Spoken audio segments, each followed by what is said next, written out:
அனைவருக்கும் வணக்கம். உங்களுக்கெல்லாம் டென்ஷன் நிறையா இருக்குன்னு தெரியும். ஒரு வணக்கம் சொன்னால் சொல்ல மாட்டேன்றீங்க. போலீஸ் உங்கள் நண்பன் சொல்லி சொல்கிறாங்க இல்லையா? வணக்கம். ஓகே, அப்படியே இது என்ன வருஷம்? 2024 இல்லையா?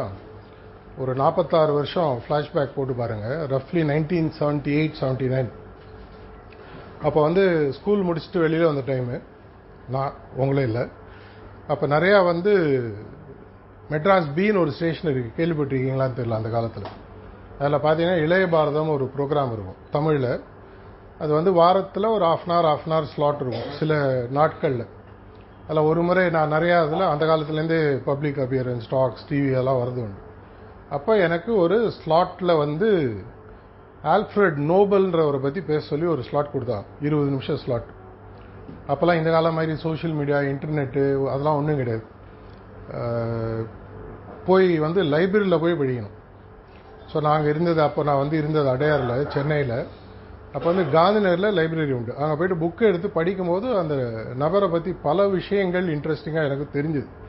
அதில் ஒரு முக்கியமான விஷயம் எனக்கு கண்ணில் பட்டது. அதை நான் பல இடங்களில் சொல்கிறது உண்டு. இதை நான் வந்து அன்னைக்கு அந்த ப்ரோக்ராமில் பதிவு பண்ணேன்.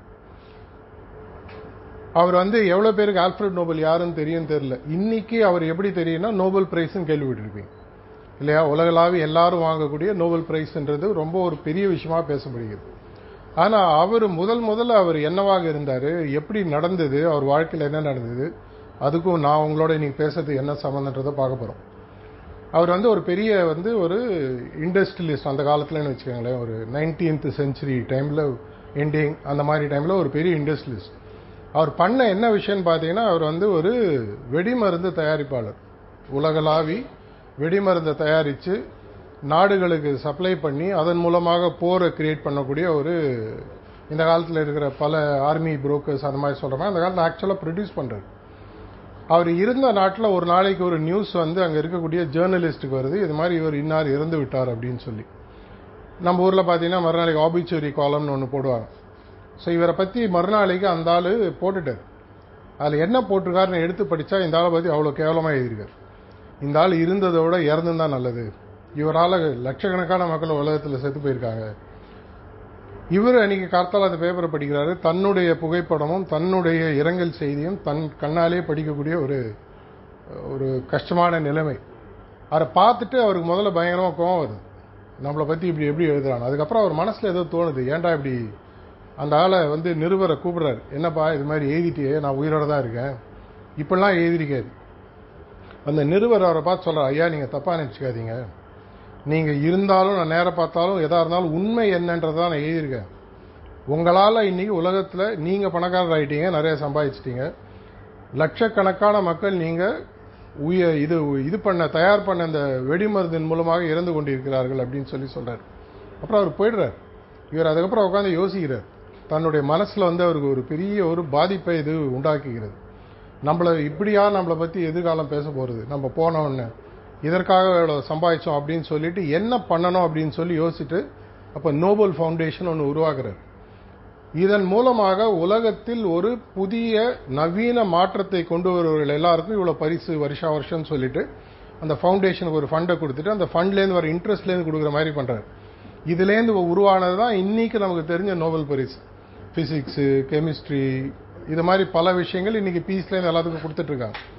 இதன் மூலமாக அந்த ப்ரோக்ராமில் நான் சொன்ன ஒரு முக்கியமான கருத்து அப்படின்னு சொல்லி பார்த்தீங்கன்னா, உலகம் ஒரு 30, 40, 50 வருஷம் கழிச்சு என்றைக்கோ ஒரு நாள் நம்ம போய்டும். யாரும் வந்து நிரந்தர இந்த ரூமில் யாராவது 400, 500 வருஷம் வயசானவங்க இருக்கீங்களா? யாரும் இல்லையா? எதனால் இல்லை? எல்லாருக்கும் தெரியும் 80, 100, 120 ஏதோ ஒரு காலகட்டத்தில் போக போகிறோம். நார்மலாக சாக போகிறோம், ஆக்சிடெண்ட்டில் போக போகிறோம், யாரோ போட்டு தள்ள போகிறாங்க, ஏதோ ஒன்று நடக்க போகிறோம், வியாதியில் போக போகிறோம். ஆனால் இது வந்து நிதர்சனமான ஒரு உண்மை. மகாபாரதத்தில் இதை பற்றி ஒரு கதையே வருகிறது. இவருடைய பாண்டவர்கள் எல்லாம் வந்து அக்ஞாத வாசத்தில் காட்டில் இருக்காங்க. அப்போ இருக்கும்போது திடீர்னு தர்மருக்கு தண்ணி தாகம் எடுக்குது. அவர் வந்து தண்ணி கொண்டு வர சொல்லி சொல்கிறார். அவருடைய கடைசி சகோதரனான சகாதேவன் வந்து போகிறாரு காட்டுக்குள்ளே. போகும்போது அங்கே வந்து ஒரு பெரிய ஒரு குளம் இருக்கிறது. அந்த குளத்தில் தண்ணி எடுக்க போகிறாரு. அந்த தண்ணி எடுக்கும்பொழுது ஒரு அசரீரி குரல் அவருக்கு கேட்குது, இதுப்பா இது என்னுடைய குளம், இங்கே நீ தண்ணி எடுக்கிறதா இருந்தால் என்னுடைய கேள்விகளுக்கு நீ பதில் சொன்னதுக்கப்புறம் தான் இந்த தண்ணி நீ எடுக்கணும். நான் யார் தெரியுமா, நான் வந்து பாண்டன், எங்கிட்டயாவா நீ சவால் விட்றேன்ட்டு தண்ணி எடுக்க போறாரு. தண்ணியை குடிச்சாலும் அவர் செத்துட்டாரு. ரொம்ப நேரம் ஆள் வரலன்னு சொல்லிட்டு நெக்ஸ்ட் நகுலன் அனுப்புறாங்க. நகுலன் போய் இதே கதையாவது. அதுக்கப்புறம் அர்ஜுனன் போறாரு, பீமன் போறாரு, 4 பேரும் இறந்துடுறாங்க. ரொம்ப நேரம் ஆச்சு, யாரும் வரலன்னு தர்மருக்கு ஒரு சந்தேகம் வருகிறது. என்னடா ஆச்சு அப்படின்னு சொல்லிட்டு போய் பார்க்கறாரு. ஒரு குளம் இருக்கிறது, 4 சகோதரர்களும் இறந்து கிடக்கிறார்கள். பார்த்தோன்னா ஒரு மைண்ட்ல அவருக்கு ஏதோ சொல்லுது, ஏதோ பிரச்சனை ஆயிருக்கு, நம்ம கொஞ்சம் கூர்ந்து கவனிக்கணும்ன்ற போது அவரு தண்ணி கிட்ட போறாரு. அதே குரல் கேட்குது, உன்னுடைய 4 சகோதரர்கள் வந்தாங்க, நான் சொன்ன இது என்னுடைய ஏரியா, இந்த இடத்துல எதை செஞ்சாலும் என்னுடைய பர்மிஷன்லாம் செய்யக்கூடாது. நான் அவங்கள சில கேள்விகளுக்கு பதில் சொல்ல சொன்னேன், அவங்க சொல்ல முடியாம என்னை எதிர்த்துட்டு தண்ணியை குடிச்சாங்கன்னு சொல்லிட்டு ஒரு அசரீரி மேலே இந்த ஆகாஷவாணின்னு சொல்லுவார், குரல் கேட்கிறது. அப்ப தர்மர் சொல்றாரா, இது உன்னோட இடம், எனக்கு புரியுது, நீ சொல்ற கேள்விகளுக்கு நான் பதில் சொல்றேன், தயவு செஞ்சு கேளுன்னு சொல்றாரு. அது வந்து இன்னைக்கும் கூகுள்ல தேடினீங்கன்னா ஒரு நாடு எப்படி நடத்தணும், ஒரு வீடு எப்படி நடத்தணும், ஒரு கம்பெனி நிர்வாகம் எப்படி நடத்தணும், இது சம்பந்தப்பட்ட யக்ஷ பிரச்சனைகள் அப்படின்னு ஒரு 120 கேள்விகள் கிட்டத்தட்ட அருமையான, இது தமிழ், இங்கிலீஷ், ஹிந்தி எந்த லாங்குவேஜ்ல தேடினாலும் நெட்ல இன்னைக்கு கிடைக்கும். அதை வரிசையா கேட்டுட்டே வரும்போது எல்லா கேள்விக்கும் தர்மர் கரெக்டா பதில் சொல்லிட்டே வர்றாரு.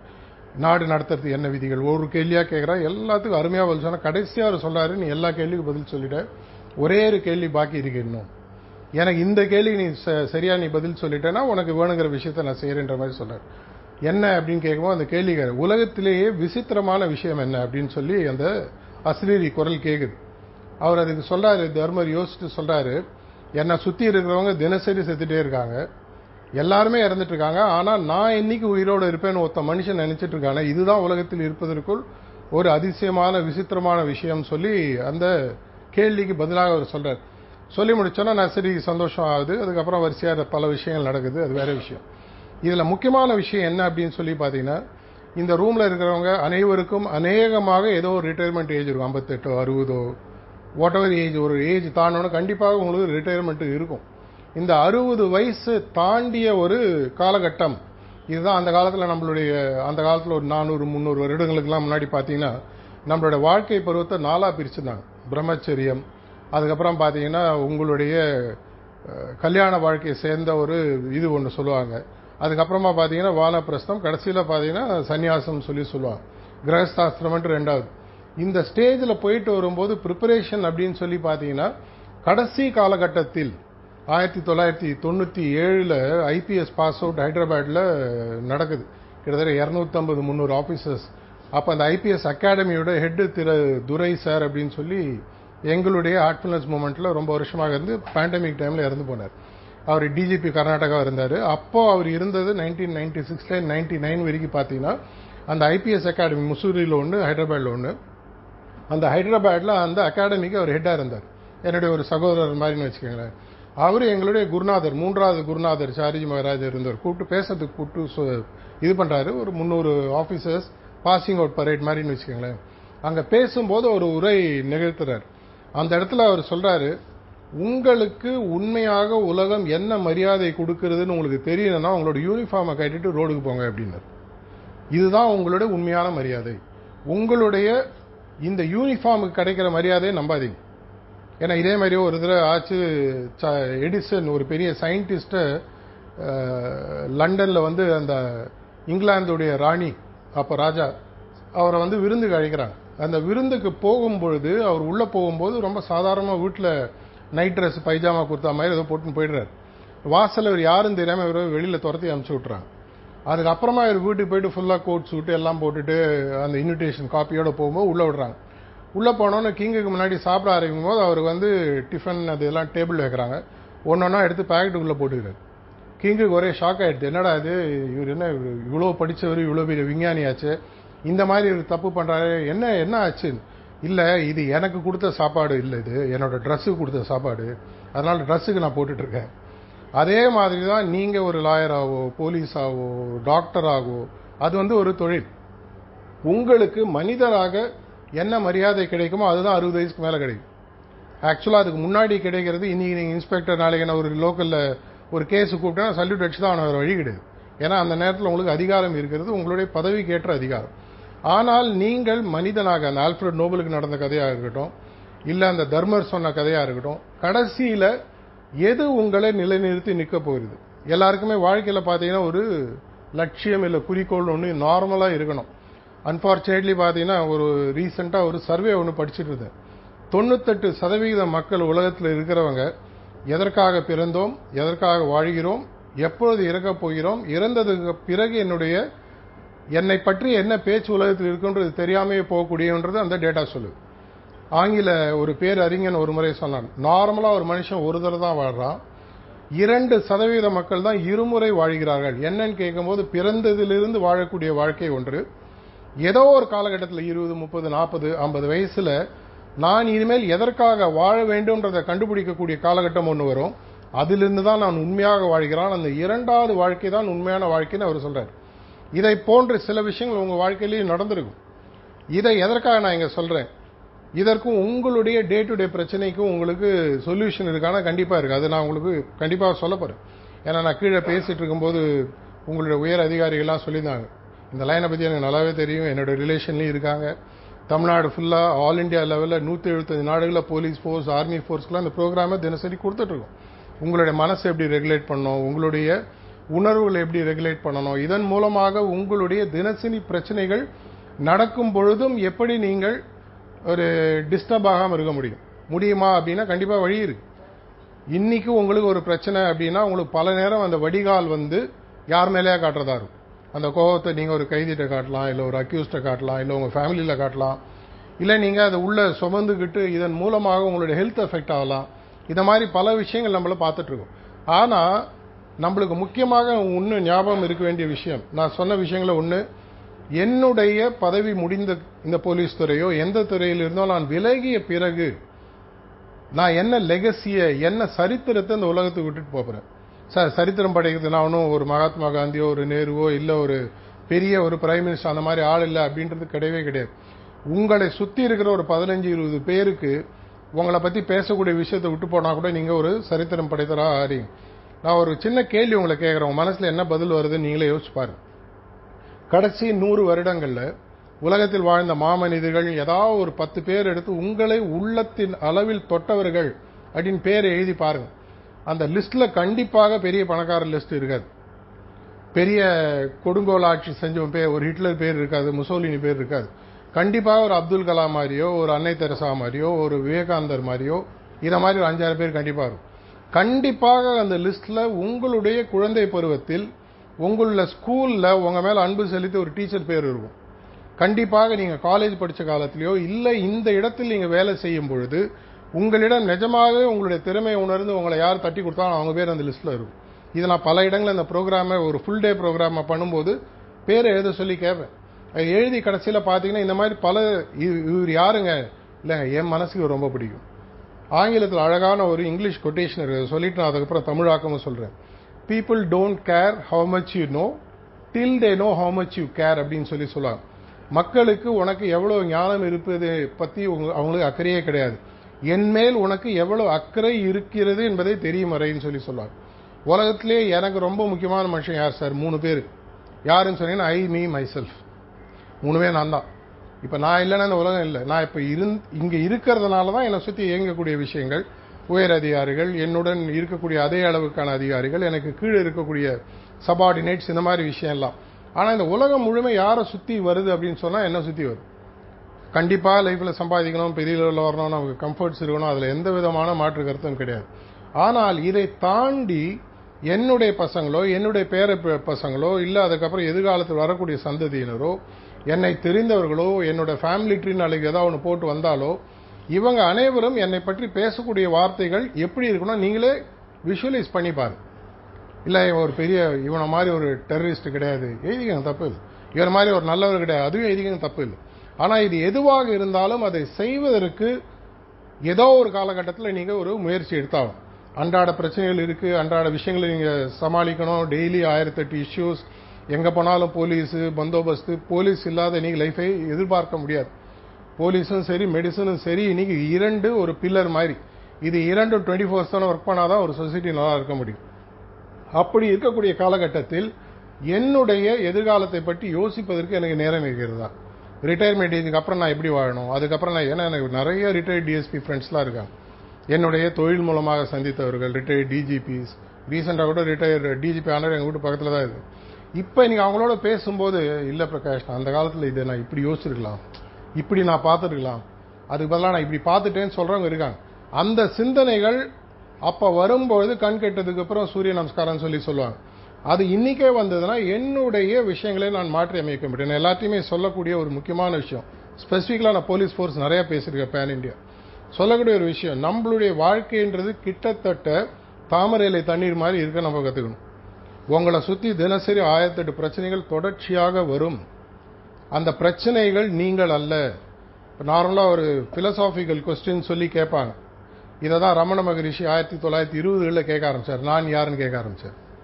என்னுடைய பேர் நானா, என்னுடைய உடை நானா, என்னுடைய மூளை நானா, என்னுடைய உணர்வுகள் நானா, இது எதுவுமே இல்லை. இதை தாண்டிய பல விஷயங்கள். இது எனக்கு புரிய ஆரம்பிக்கும் பொழுது என்ன இப்ப நான் இப்ப கேட்கிறேன். இன்னைக்கு நம்ம பேசக்கூடிய தேதி 17 ஆகஸ்ட் 2024.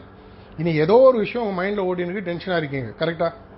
காத்தால ஏதோ நடந்திருக்கும், சுடசர நேற்றுக்கு நடந்திருக்கும், அதிகாரி ஏதாவது சொல்லியிருப்பாரு, லோக்கல் இஷ்யூ ஏதோ ஒரு பிரச்சனை நடந்திருக்கும். இப்ப அப்படியே ஒரு 2 இயர்ஸ் ரீவைண்ட் பட்டன் அமுக்குங்க. 17 ஆகஸ்ட் 2022 எதுக்காக டென்ஷன் ஆகுதுன்னு யாராவது சொல்லுங்க பார்க்கலாம். ஞாபகம் இருக்காது. கண்டிப்பா நேற்றுக்கு நடந்தே ஞாபகம், இன்னைக்கு மறந்து போயிடும். நேற்றுடையார் இன்றிலையிலும் பெருமை உடைத்து உலகுன்னு சொல்லுவாங்க. ஆனா இப்ப நான் இருக்கக்கூடிய நிலைமையில என்னை சுத்தி இருக்கக்கூடிய அனைத்து விஷயங்களையும் நான் சமாளிக்கணும்னு சொன்னா தாமரையிலை தண்ணீர் மாதிரி இருக்கணும். எப்படி சார் நான் இருக்கிறது? என்னை சுத்தி பிரஷர், அதிகாரிகள் கேட்கறாங்க, கூட இருக்கிறவங்க கம்ப்ளைண்ட்ஸ் கொடுக்குறாங்க, பொதுமக்கள் எங்கள்கிட்ட எவ்வளவு எதிர்பார்க்கறாங்க, சோசியல் மீடியால போட்டு தாழ்ச்சிக்கிறது இது பண்றாங்க, ஒரேடியா ட்ராலிங் சொல்லுவாங்க. இதெல்லாம் நடந்துட்டு தான் இருக்கு இல்லையா? உங்களால எதை நிறுத்த முடியாது. அப்படின்னா நான் என்ன பண்ணணும்? என்னுடைய பிரச்சனைகளை நான் ரெண்டா பிரிக்கிறேன் சார். இது உங்களுக்கும் பொருந்தும், எனக்கும் பொருந்தும். என்ன சுத்தி நடக்கக்கூடிய பிரச்சனைகள்ல சிஓஐன்னு எழுதிக்கங்க, சிஓசின்னு எழுதிக்கங்க. சிஓசி அப்படின்னு சொன்னா சர்க்கிள் ஆஃப் கன்சர்ன் அப்படின்னு சொல்லுவாங்க. சர்க்கிள் ஆஃப் கன்சர்ன்னா இது எனக்கு ஒரு மனதில் ஒரு கவலையை உருவாக்குகிறது, ஆனா என்னால இதை ஒன்றும் பண்ண முடியாது. இதை என்னால் ஒன்றும் பண்ண முடியாது. டிராபிக்ல ஒருத்தன் ஜம்ப் பண்ணும், என்னால ஃபைன் வேணா போடும், அவனை நிறுத்த முடியுமா? முடியாது. யாராவது எங்கேயோ துப்பாக்கி எடுத்து எங்கேயோ ஒரு இடத்துல கலவரத்தை ஊர் என்னால் நிறுத்த முடியுமா? மேபி ப்ரொடெக்டிவ் போலீசிங் பண்ண முடியும். ஆனா நடந்ததுக்கு அப்புறம் அது எனக்கு ஒரு circle of concern. Circle of கன்சர்னா இது நடந்து விட்டது, இதை என்னால் மாற்ற முடியாது. இந்த பாகுபாடு உங்க மனசுல தெளிவாக எப்ப வருகிறதோ உங்களுக்கு வரக்கூடிய அன்றாட பிரச்சனைகளை உங்களால் தெளிவாக அலசி ஆராயும். ஒண்ணு ஞாபகம் வச்சுக்கோங்க, எப்பவுமே நான் ஒரு புத்தரோட கொட்டேஷன் தான் சொல்றது. புத்தர் ஒரு இடத்துல சொல்றாரு, நீ விஷத்தை சாப்பிட்டுட்டு இன்னொருத்த சாவணும்னு எதிர்பார்க்காது. நான் விஷத்தை குடிக்கணும், மற்றவன் சாவணும், நடக்கக்கூடிய காரியமா? நடக்காது. இதே மாதிரி தான் மிஸ்டைரக்டட் எமோஷன்ஸும். என்னுடைய கோபங்கள் முதல்ல ஒரு தாக்கத்தை எங்க உருவாக்குதுன்னா என்னுடைய நர்வஸ் சிஸ்டம் உருவாக்குது. ஞாபகம் வச்சு இன்னைக்கு வரக்கூடிய 90 to 95% இப்பதான் 2 நாள் முன்னாடி ஒரு பெரிய மெடிக்கல் கான்ஃபரன்ஸ்ல பேசிட்டு வந்தேன், பெரிய பெரிய டாக்டர்ஸ். நான் டாக்டர் இல்ல. 90 to 95% பாத்தீங்கன்னா சைக்கோசோமேட்டிக்னு சொல்லுவாங்க. சைக்கோசோமேட்டிக்னா உங்களுடைய சிந்தனை மூலமாக உருவாக்கக்கூடிய உடல் உபாதைகள் தான் ஆக்சுவலா ஜாஸ்தி. 5% ஜாஸ்தி கிடையாது. அதுக்கு ஒரு எக்ஸாம்பிள் அந்த கான்ஃபரன்ஸ்ல நான் பிரசன்ட் பண்ணேன். 2020ல இருந்து 2022 வரைக்கும் பேண்டமிக் பெரிய லெவல்ல இருந்தது. நீங்களா அதிகமாக வேலை செய்த காலம். அந்த காலகட்டத்தில் பாத்தீங்கன்னா ஹாஸ்பிட்டல்ல எலெக்டிவ் சர்ஜரின்னு சொல்லுவாங்க. எலெக்டிவ் சர்ஜரினா எனக்கு கிட்னில ப்ராப்ளம், அங்க ப்ராப்ளம் அப்படின்னு ஒரு சர்ஜரிக்கு டேட் பிக்ஸ் பண்ணி பண்ணக்கூடிய சர்ஜரி. 2 வருஷத்துல எலெக்டிவ் சர்ஜரி நடந்தது ஜீரோ எலெக்டிவ் சர்ஜரி. யாருமே சாகல, எல்லாம் நல்லா தான் இருந்தாங்க. பேண்டமிக்ல செத்த வேற விஷயம். அப்படின்னா அவ்வளவு நாளா அந்த இது எங்கேருந்து நடந்தது சர்ஜரிலாம் எனக்கு உள்ள தோணுது, இது நடக்கணும்னு தோணுது, நான் போய் பண்ணிக்கிறேன். எனக்கு இந்த பிரச்சனை நான் போய் கேட்கறேன், டாக்டர் உடனே பண்ணுன்றாரு, பண்ணிடுறேன். ஏன்னா மெடிக்கல் அதுவும் ஒரு இண்டஸ்ட்ரி தானே. ஆனா இதே காலகட்டத்தில் பாத்தீங்கன்னா 2 வருஷத்துல இந்த பேண்டமிக், லங்ஸ், ஆக்சிஜன் இது சம்பந்தப்பட்ட விஷயங்களை தவிர அந்த வெளியிலேருந்து அந்த COVID-19 தவிர எந்த விதமான உடல் உபாதைகளை யாருமே சாவலன்றது டேட்டா WHO சொல்லுது இந்தியாவை பொறுத்த வரைக்கும். அப்படி இது எங்கேருந்து உருவாகுது? இங்கேருந்து உருவாது. இதை என்னால ரெகுலேட் பண்ண முடியாதா? யாரையோ சண்டை போடுறதுக்கு நான் ஏன் என்னுடைய பீஸ் ஆஃப் மைண்டை விடணும்? என்னுடைய வேலைன்னு ஒண்ணு இருக்கு. நான் இதான் சொல்றேன், சர்க்கிள் ஆஃப் சிஓஐன்னு பாத்தீங்கன்னா circle of influence. Circle of இன்ஃப்ளூயன்ஸ்னா என்னால் எதை மாற்ற முடியும், என்னோட கண்ட்ரோல்ல எது இருக்கு, என்னால எதை செய்ய முடியும் அப்படின்னு பாத்தீங்கன்னா இந்த சிஓஐ சர்க்கிள் ஆஃப் இன்ஃப்ளூயன்ஸ் சொல்றது எல்லாமே பாத்தீங்கன்னா இங்கேருந்து இதுக்குள்ளதான் இருக்கு. இதற்குள்ள இருக்கக்கூடிய 2 முக்கியமான விஷயங்களை பத்தி நான் சொல்ல போறேன். உடல்ல இருக்கக்கூடிய அங்கங்கள், உடல்ல இருக்கக்கூடிய உறுப்புகள், உள்ள இருக்கக்கூடிய ஆர்கன்ஸ் இதெல்லாம் விட்டுருங்க. 2 முக்கியமான விஷயம் நீங்க புரிஞ்சுக்கிட்டு கண்ட்ரோல் எடுத்துட்டீங்கன்னு சொன்னா அதன் மூலமாக உங்களுடைய வாழ்க்கையை நீங்க எவ்வளவு பேர் பகவத்கீதை படிச்சிருக்கீங்கன்னு தெரியாது. பகவத்கீதையில கிருஷ்ணர் ஒரு சொல்யூஷன் சொல்றாரு. வாழ்க்கையில வரக்கூடிய பிரச்சனைகளை சமாளிப்பதற்கான சரியான வழி எது கிருஷ்ணான்னு அர்ஜுனன் கேட்கும்போது உன்னுடைய வாழ்க்கையை ஒரு பார்வையாளனாக பார்க்கும்போது be a witness to your லைஃப்னு கிருஷ்ணர் சொல்றாரு. அது எப்படின்னு கேட்கும்போது அவர் ராஜயோகம் தியானம் எல்லா விஷயங்களும் சொல்றாரு. அதை நம்ம பார்க்க போறோம். இதை எப்படி என்னோட லைஃப்ல செய்ய முடியும்? சர்க்கிள் ஆஃப் இன்ஃப்ளூயன்ஸ் சொன்னீங்கன்னா 2 விஷயங்கள் தான் உங்களோட லைஃப்லயே உங்க கண்ட்ரோல் இருக்கு. சரி, இதை தவிர உங்க ஒய்ஃபோ உங்க ஸ்பௌஸோ உங்க பசங்களோ உங்களுடைய அண்ணன் அக்காவோ உங்க அப்பா அம்மாவோ யாருமே உங்களுடைய வார்த்தைகளை முழுமையாக கேட்கக்கூடியவர்கள் அல்ல. பயத்தினால கேட்கலாம், கண்டிப்பாக வேற ஏதாவது. அப்படின்னா 2 விஷயங்கள் சர்க்கிள் ஆஃப் இன்ஃப்ளூயன்ஸ் எது அப்படின்னு இது 2 தான் உங்களுக்கு 100% கண்ட்ரோல் இருக்கு. முதல்ல உங்களுடைய எண்ண திறமைகள், சிந்திக்கும் திறமைகள், இது உங்க கையில கம்ப்ளீட் கண்ட்ரோல்ல இருக்கு. எவ்வளவு பேருக்கு தெரியும் ஒரு நாளைக்கு நீங்க காத்தால எழுந்ததுல இருந்து சாயங்காலம் தூங்கும் வரை 60,000 எண்ணங்கள் உங்களுக்கு வருது. இந்த ஒவ்வொரு எண்ணமும் உங்களுடைய வாழ்க்கையை மாற்றி அமைக்கக்கூடிய ஒரு விதை. அந்த விதை தேங்காயா வரலாம், பலாக்காயா வரலாம். ஒரு உதாரணத்துக்கு சொல்றேன். இந்த விதை, இந்த எண்ண விதை என்பது உங்களுடைய மகிழ்ச்சியாக வரலாம், சந்தோஷமாக வரலாம், ப்ரமோஷனாக வரலாம், எதிர்காலத்தில் உங்களுடைய வாழ்க்கையை மாற்றி அமைக்கக்கூடிய விஷயமா வரலாம்.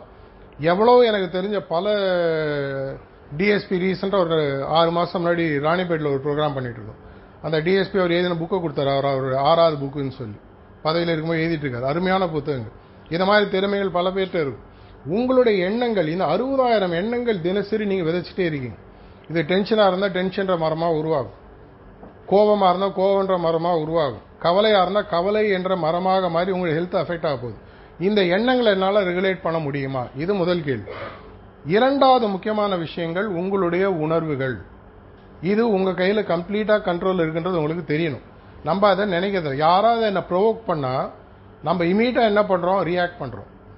ரியாக்ஷனா அவர் சொன்னதுக்கு ஒரு பதில் பேச்சு, பதில் செயல், ஏதோ ஒன்று செஞ்சிடறோம். அப்ப என்ன ஆகுது? என்னுடைய 2 முக்கியமான விஷயங்கள், என்னுடைய எண்ணங்கள், என்னுடைய உணர்வுகள், இது 2ம் என் கையில கம்ப்ளீட்டா கண்ட்ரோல் இருக்கு, சர்க்கிள் ஆஃப் இன்ஃப்ளூயன்ஸ். ஆனா இதை நான் எடுத்துக்க மறுக்கிறேன். ஆனா இதன் எடுக்க மறுப்பதன் மூலமாக உருவாகக்கூடிய விளைவுகள் வெளி உலகத்தில் நடக்கிறது மேல என்னோட போக்கஸ் இருக்கு. தும்ப விட்டு வாழை பிடிக்குதுன்னு தமிழ சொல்லுவாங்க. விதையை விட்டுறேன், விதை மரமா ஆனாலும் வேற மரத்துல இருக்க கிளையை வெட்டிட்டு இருக்கு. அந்த கிளையை வெட்டும் போது ஏதாவது பிரயோஜனம் உண்டா? ஒரு கிளை பெரிய பிரச்சனை சால்வ் ஆயிடுச்சு, திரும்பி வளரும். ஏன்னா விதை ஏற்கனவே வளர்ந்து அது ஆலமரமாக விருட்சமாக மாறிடுச்சு. அப்படின்னா நான் என்னுடைய கண்ட்ரோல் எங்க வரணும்? இன்றைக்கு ஆரம்பிச்சு, இன்னைக்கு நான் இப்போ இந்த ஊர்ல இருந்து இப்போ சென்னைக்கு நான் கார்ல போறேன்னு வச்சேன். கோயம்புத்தூர்ல இருந்து ஒரு 2 மணி நேரம் கழிச்சு திடீர்னு நான் பொள்ளாச்சி பாக்குறேன். அப்படின்னா என்ன அர்த்தம்? நான் ராங் டைரக்ஷன்ல போயிருக்கேன்னு அர்த்தம். இமீடியட்டா நான் என்ன பண்ணணும்? யூட்டர்ன் அடி, சரியான பாதைக்கு திரும்பி வரணும். என்னோட வயது இன்னைக்கு 30, 40, 50ன்றது முக்கியம் அல்ல. இன்று வரை இப்படி நான் வாழ்ந்து விட்டேன். இனிமேல் எப்படி வாழ வேண்டும்ன்ற அந்த ஒரு டேர்னிங் பாயிண்ட் லைஃப்ல எப்பனா வரலாம். அது இன்னைக்கா இருக்கலாம், நாளைக்கா இருக்கலாம், ஏற்கனவே சில பேருக்கு நடந்து முடிஞ்சிருக்கலாம்.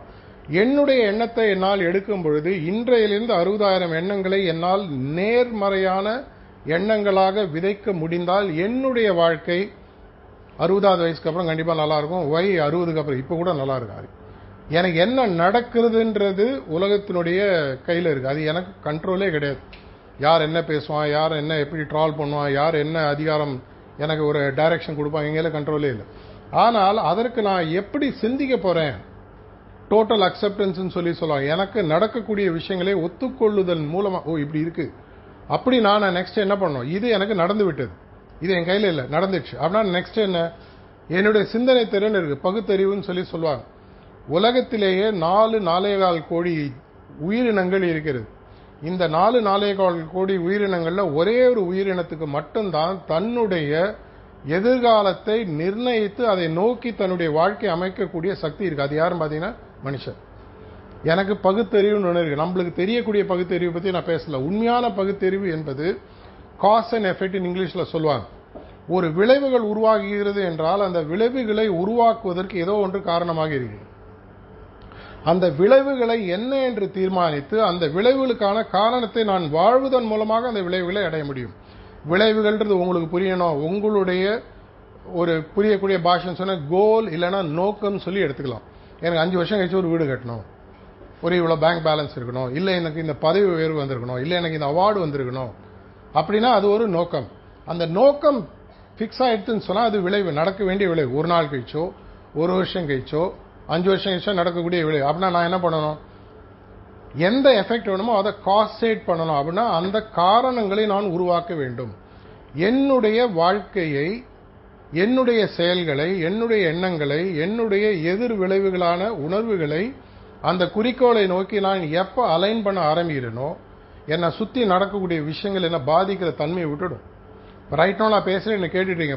அநேகமாக உங்களுக்கு இப்போ என்ன பிரச்சனைகள் வெளியில் நடக்குதுன்றது உங்கள் மைண்ட்லேருந்து ஆல்மோஸ்ட் போயிருக்கும். எதனால்? உங்களுடைய வாழ்க்கையை பற்றி பேசுகிறேன், அதற்கு சில உபகரணங்களை கொடுக்குறேன், உங்கள் மைண்ட் நீங்கள் ஃபோக்கஸ்டாக இருக்கு. இப்போ எப்படி அந்த பிரச்சனைகள் வரல? யாருக்காவது தூங்கும் போது உங்களோட பிரச்சனைகள் வருதா? வராது. முழிச்சிட்டு இருக்கும்போது தானே வருது. அப்படின்னா பிரச்சனை இல்லை, பிரச்சனை எங்கிட்ட இருக்கு. அப்படின்னா என்னுடைய எண்ணங்களை மாற்றி அமைக்கிறேன். எப்படி மாற்றி அமைக்கிறேன்? அது ஒரு வழிமுறையை நாங்கள் பேசி காட்ட போகிறோம், டெமான்ஸ்ட்ரேட் பண்ணி காட்ட போகிறோம். இரண்டாவது உங்களுடைய உணர்வுகள். நான் எப்பவுமே சொல்ற மாதிரி, கோபம் என்பது நான் விஷத்தை குடித்து விட்டு மற்றவன் இறக்க வேண்டும் என்று நினைப்பது.